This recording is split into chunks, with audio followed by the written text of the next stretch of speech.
Hey everybody and welcome back to Life with Lolo. It is time for our weekly recap of Love and Hip Hop Atlanta. This is season 10, episode 4, and it was titled Blast from the Past. Alright y'all, before I jump into this recap review, if you are not already subscribed to my channel, please go ahead and hit that subscribe button along with the notification bell to be notified when I drop new videos. And if you end up liking this recap review, go ahead and hit that thumbs up button along with the share button. Alright y'all, this episode really wasn't a lot, so I'd be surprised if this video is more than 20 minutes long because it wasn't a lot. We're gonna clump them all together because that's the way they showed it. Let's start with Affinity. So it picked up where it left off at, where Affinity was kind of walking away from Yandy, and Yandy was telling us again what happened and yada yada yada. She was saying, like, Affinity was in a toxic relationship and it was her duty to protect her child, and she wants Affinity to understand that or whatever. So Yandy chasing her down the street. She was like, slow down, girl. Why you walking so fast? I'm tired. I can't chase you. Affinity was like, ain't nobody tell you to chase me. So she was like, look, she did end up stopping. So Affinity was like, look, not Affinity. Yandy was like, look, I just want to be a good mama to you, and I just want you to know that I love you and stuff like that. And the picture that you painting with us not wanting you around, or us not wanting you to be a part of our family, or you not living here and yada yada yada, is not right. Like, what you doing on social media is just point blank period not right. And I agree with that. Like, why are you taking all that business out there on social media like that? The world don't need to know your situation. So Yandy just pretty much telling her that and stuff, and Affinity is like, I'm sorry, because Yandy started crying. Affinity finally sat down on the, like knelt down on the ground, or not kneel down, stoop, you know what I'm saying, child. She stooped down and she started crying. And she was basically like, she don't want to be held for her mistakes or whatever. And she said in a confessional that, when she saw Yandy or whatever, and she apologized, that she thought the Yandy was just gonna hug her and say, I forgive you for your mistakes, and hold her like a mom would or whatever. But that's not what Yandy did. And I don't think there was nothing wrong with what Yandy did. Like, she felt some type of way, like, you putting this business out there, you putting this narrative out there in the blogs and stuff that we not good to you, and that's just wrong. Like, that's just point blank period wrong. And the internet gonna drag and believe whatever they see instead of getting the whole story. They gonna just take that person's word and just go, child, just go. Y'all know how they can be. They be death threats and all this other stupid shit. Like, why? Just why? Some people don't pay your bills. Why? But anyway, child. Yandy was telling her that she was extremely hurt and stuff like that, and she would never hurt Affinity on purpose, with the picture and all that other stuff. Like I said, Affinity started crying. Then Yandy, hugged her and stuff and told her, that I just want you to listen. And then she told Yandy that she would, she was sorry again, and that she would just listen to what she say? She said, I didn't listen before, but I'm ready to listen now, or whatever like that. And then she told us again in her confessional, Affinity, that she struggled her whole life with tough love, and she knows that Yandy just wants the best for her, and she doesn't mean her any harm or anything like that. And so then Yandy was like, all right, girl, well, help me get off this ground, because, I ain't got the mega knees, so I need you to help me get up. So, and then she was saying, like, how they gonna have a conversation with Mendes because they need to figure everything out. They end up meeting Mendes at the car wash. He was getting his car washed or whatever like that. And Yandy is saying, like, Yandy says that she knows that, oh Lord, what's the child just said it 25,000 Affinity is yearning for a father figure, and she wants that from Mendes or whatever like that. So they get out the car. Mendes like, well, how y'all doing or whatever. And she, Yandy got to tell her the story all over again. Like, she was running down the street. I had to chase her and yada, yada, yada. And so then Mendes basically said what I said, like, why are you taking our family issues on social media? Like, the family issues should be held within our household. Like, you got a phone, pick up the goddamn phone and say something. Why are you going on social media? Why are you going on Instagram, Twitter, all that other stuff to tell what's going on? So Mendes don't really trust her. And I don't blame him. So he like, well, I got trust issues, and I understand that she got trust issues, and she going through some family trauma and stuff like that, and I recognize it and whatever, but she really need to get some help for her issues or whatever, because he don't feel like he wants to be a part of her life or whatever, but he cautious because he like, yo, over Christmas you blew up because you wasn't in the picture. And I wasn't thinking like, oh, okay, Affinity not here, so we not going to take the picture. All my other children here, I ain't seen my children in 4 years, so I'm going to take the picture with my children. Next time she come and all the children here, okay, we can take a picture or whatever. So Affinity basically was saying like how she felt. She saw the picture and she saw everybody there, but she wasn't there or whatever. And Mendes was like, but you was invited. Like, you could have came. You chose not to come. And that's different. Like, if she saw the picture, and I can see her point of view, where if she saw the picture and she saw everybody there in the picture, right, but she never got an invite or anything like that, and then she was, she saw the picture and was like, well, damn, I didn't even know they was all getting together on Christmas and stuff like that. Like, where was my invite or whatever? I can understand how she could feel hurt, because she would be like, well, damn, I was part of the crew. I was part of the family. Why I'm not being invited? But this is different. She was invited to the house and to the Christmas thingamapopper. I can't get the word out. She was invited to the festivities. There we go. She was invited to the Christmas festivities. She chose not to go. So that's on her. So I don't understand why she was so upset that she wasn't included in the picture when she could have been in the picture, but she chose not to come. So yeah, I just don't know. Like not Yandy, like Mendes was saying, she need to get her feelings under control before she can move in and all this other stuff. And I'll get to that in a second, because she just popping off for no reason, and it's like, boo, you chose not to show up. They didn't take the picture because they was like, oh, she here, yeah, whoop whoop, let's take this family picture, let's exclude her. No, it wasn't even like that. You was invited. You chose not to show up, so that's on you. Like, girl, bye. Anyway, Mendes was like, well, Yandy was like, well, can she come over to the house because, the kids miss her and stuff like that. And Mendes was like, sure, she can come to the house, yada, yada, yada. So at the house, Yandy cooking and stuff like that. She don't tell the kids that, Affinity coming and stuff. She wanted to be a surprise. So she announces Affinity, because Affinity finally came, and she announces her and whatever. And the children was happy or whatever. They was smiling. Oh my God, I do wish you.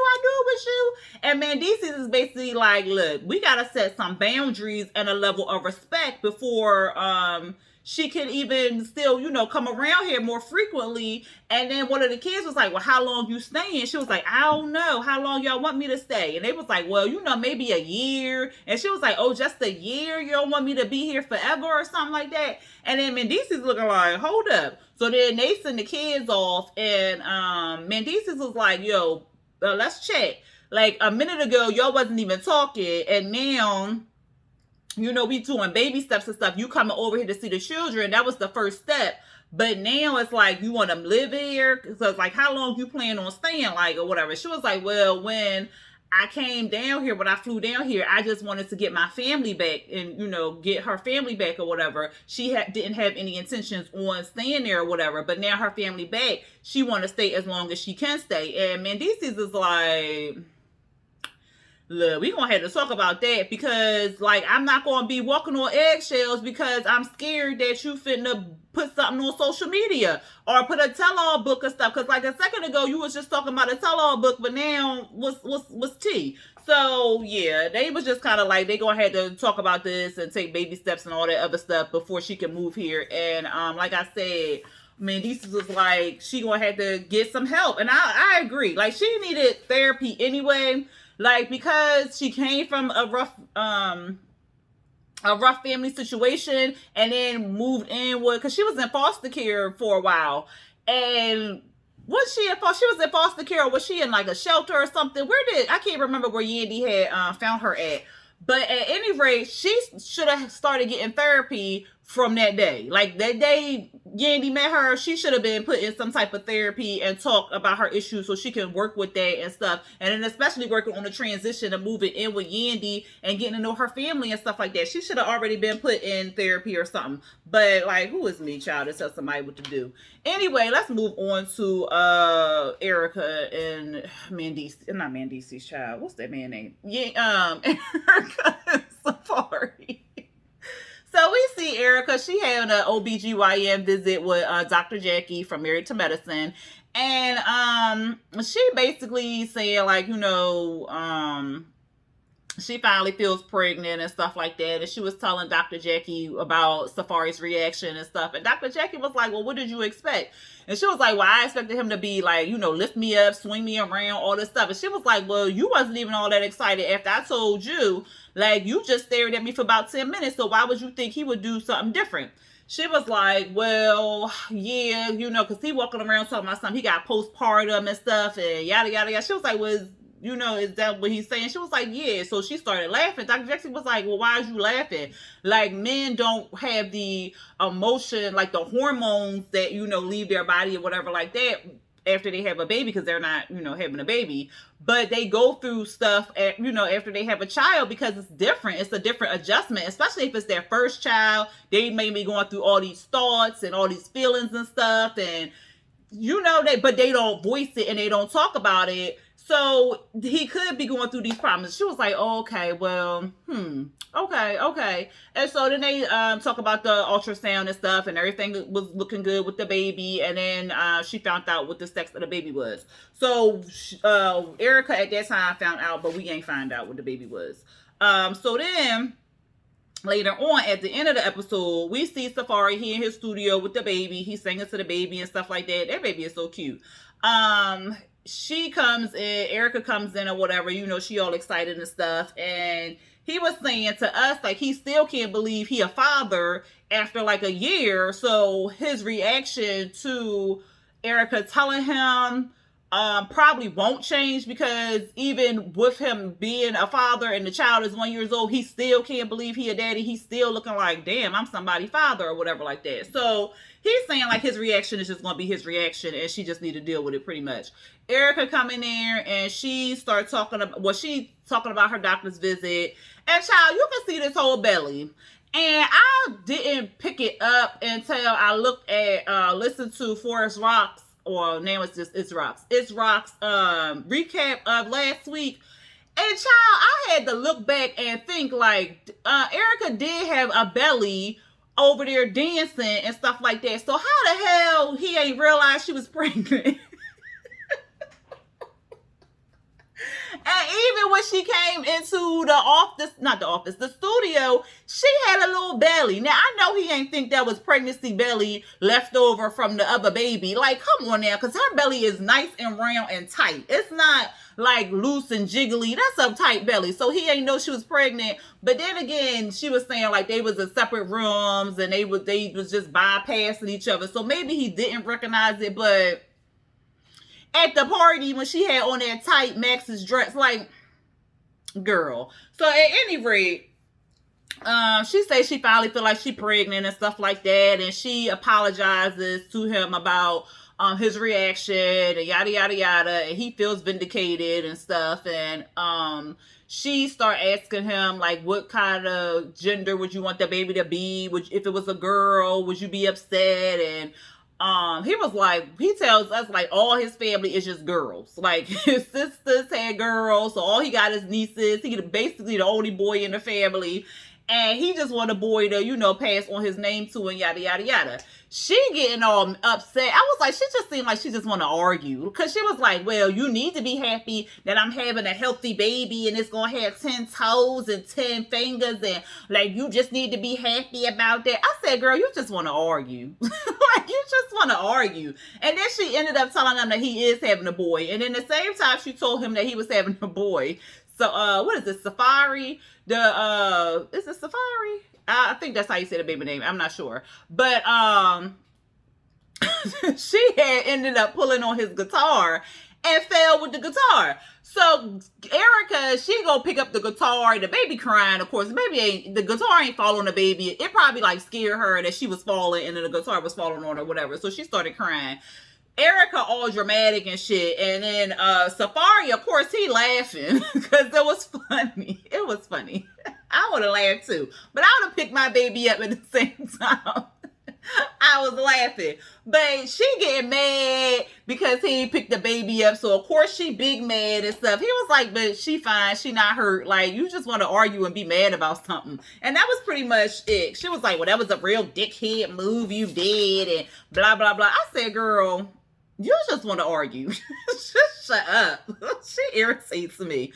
Then we gonna go on to Young Baby Tate. So Young Baby Tate, she in the studio or the not the studio child, the empty gym. She rehearsing. So she rehearsing her thing. She's saying that she got a magazine cover. She got to film a video for Spotify and all this other stuff. But she a little upset about what happened with Guap and she don't understand why he was tripping out and yada yada yada. While she's singing and stuff, you know, her manager over there, you know, hyping her up and stuff, she gets a FaceTime from Guap. He want to talk, and he was like, well, you want to talk about what happened last night or whatever like that? And she like, yeah, because she said that she felt disrespected and she felt some type of way about the way he was doing, you know, about what he did or whatever. He want to call her and talk about something, what, the negativity that you put out there about me and stuff like that. That was real gaslighting, and I don't like that, and yada, yada, yada. So then he hung up on her. So, of course, her mind on that, and she like, well, what the fuck? So, the manager was like, well, you want to get your mind back to where you was or whatever. And she was like, yeah. So then he showed her a video, that she got 1 million views on. So she all excited about that. So she like, oh yeah, let's get back to singing or whatever like that. So, later on we see her, she meeting up with Young Guap on the corner or whatever like that. They eating these ices and stuff and they just walking and talking. Child, he made it seem like she disrespected him.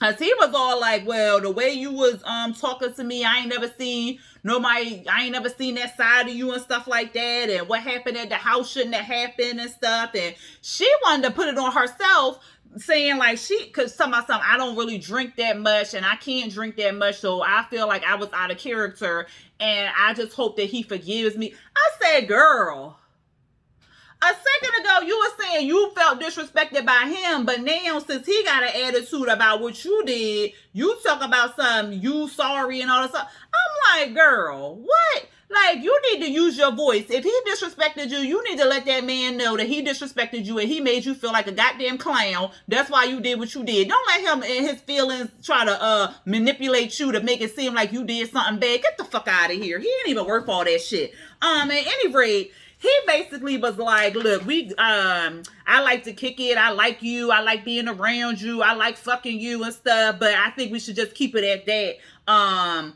She hurt and stuff because she felt like he was just going to be like, oh, okay, well, that was a one-time deal. So let's move on or whatever like that.